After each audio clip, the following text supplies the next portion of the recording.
मनोज लीलाधर वाणी यांनी दोघं मिळून माझ्याकडून 15 लाख रुपये घेतले। अपार्टमेंटमध्ये घर येत आहे वाघनगरला, तर खूप छान आहे बा, तुला 10 लाख रुपये नफा मिळेल, त्यातून आम्ही तुला मार्गदर्शन केलं तर आम्ही 5 लाख घेऊ, तुला 20 लाख देऊ, पण आणि खरेदी झाल्यावर तुला मी फाईल आणून दिली। खरेदी झाली की नाही झाली त्यांनी मला दाखवलं नाही, काहीच दाखवलं नाही। मी 2 महिन्यात त्यांना बोलली तर भाऊ पैसे द्या मला, 20 लाख रुपये तुम्ही नफा देणार होते तर, आणि फाईल द्या, फाईल बी भेटणार आणि पैसे पण भेटणार आहे असं म्हटले ते मला। मी त्यांना 15 लाख रुपये दिले होते। 11,32,000 रुपये मी NFT मारलेली आहे, आणि बाकी माझी बिशी लागलेली होती। बाकी माझी आई माझ्याकडे 85 वर्षाची आई माझी आई माझ्याकडे राहते। माझ्या आईला मुलगा आणि 12 मुली, माझ्या आईला माझी जी शेतीबाडी सगळं माझ्याजवळ आहे। माझ्या आईने माझ्याजवळ पैसे ठेवलेले, आईने पण दिले मला, आणि माझी 2 लाखची बिशी लागली। पैसे मागताय त्यांनी काय केलं? त्यांच्याकडे त्यांनी माझ्याजवळ पैसे, मी त्यांना पैसे मागते। मी मनोजवानीच्या घरी गेली 11 तारखेला माझ्या बहिणींना घेऊन, तर भाऊ तुम्हाला राखी बांधली आहे, मी तुला राखी बांधली आहे, तुम्हाला बहीण म्हटलं आहे, तुला विश्वासावर, तुझ्या विश्वासावर मी एवढे पैसे दिले। तर मनोजवाणीने म्हटलं मी मुंबईला गेला आहे, आणि तो मुंबईला गेला नव्हतो, गाडी तो गॅरेजवर गाडी सुधारत होता।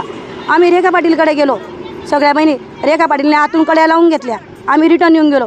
मग 14 तारखेला मला मनोजवाणी सकाळी 11:30ला शिव कॉलनीत भेटले मला। ते माझ्या मागे त्यांनी पाठलाग केला, पेट्रोल पंप आहे ना शिव कॉलनीच्या पुढे, तिथपर्यंत मला आडवे झाले। तू माझ्या घरी कसं काय आली? म्हटलं तू माझ्या घरी कसं काय आला पैसे घ्यायला? तू मला पैसे दे।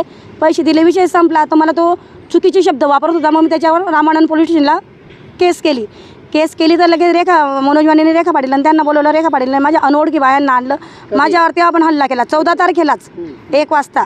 तर तिथं पण मला पोलीस स्टेशनच्या समोर मारलं गेलं, तरी पोलीस लोकांनीच काहीच केलं नाही त्यांचं आलं। त्याच्यानंतर काय झालं? त्यानंतर दुसऱ्या दिवशी 15 तारखेला रेखा पाटील 11:30 ते 12 सुमारास, रेखा पाटील ही संयोजिका आहे, उत्तर महाराष्ट्राची महिला अध्यक्ष संयोजिका आहे, BJPला काम करते, आणि वारंवार गिरीश महाजन मंत्री महोदयांच्या मला धमक्या देते। माझे भाऊ LCBला आहेत, यू आहेत, पोलीस लोकांचे माझे खूप चांगले कॉन्टॅक्ट आहेत, मी पैशांनी दबून टाकेल, मी काही करू शकेल, तुला मरणं जेव्हा माझ्या हाताने, आणि मला मर्डर करायची धमकी दिलेली। आज तुम्ही बाईट घेताय ना, आज पण नगरपालिकेजवळ त्यांनी मला अडवलेलं आहे।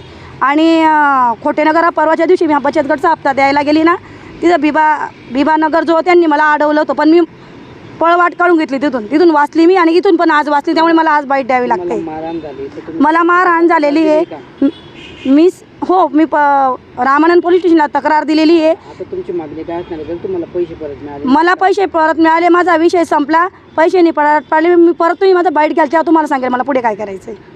नेमकं आता तुमचे पैसे प्राप्त नाही झाले तर पुढचं पाऊल काय असेल?